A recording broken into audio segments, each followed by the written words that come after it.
দেখতে থাকুন Bengal news live, আপনার ঘরের চ্যানেল, আপনার মনের চ্যানেল।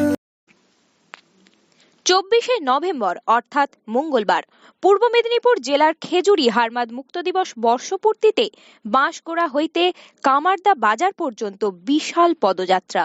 এই পদযাত্রায় উপস্থিত ছিলেন রাজ্যের পরিবহন মন্ত্রী তথা নন্দীগ্রামের বিধায়ক Suvendu Adhikari. Bureau report, Bengal news live, Medinipur.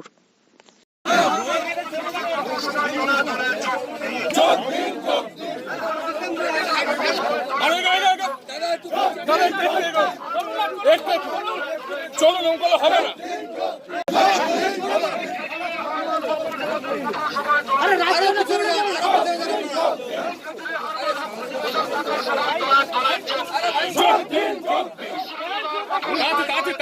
বছর আমি তার কারণ 2010-এর আগে খেজুরিতে গণতন্ত্র ছিল না, নিজের ধান নিজে তুলতে পারতেন না, পুকুরে বিষ পড়তো, ঘর ছাড়া হতেন, বয়কট, জরিমানা, নানা ধরনের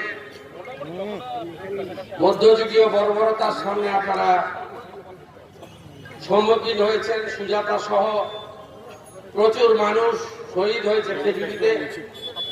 খেজুরিকে ব্যবহার করে নন্দীগ্রামকে রক্তাক্ত করা হয়েছে, সুনিয়ার চরে লাশ পুঁতে দেওয়া হয়েছে। আমরা 24শে নভেম্বর যখন 300 বন্দুকবাজ দখল করে ফেলেছিল খেজুরি, প্রবল গুলি বর্ষণে আপনারা এগোতে পারছিলেন না। আশা ভবন বাঁশগোড়াতে ফিরে যেতে হয়েছিল সবাইকে।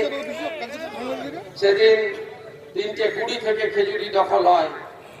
ভাই শৈলজা আমাকে প্রথম ফোন করে 3:30-র সময়, ভোর রাত্রে।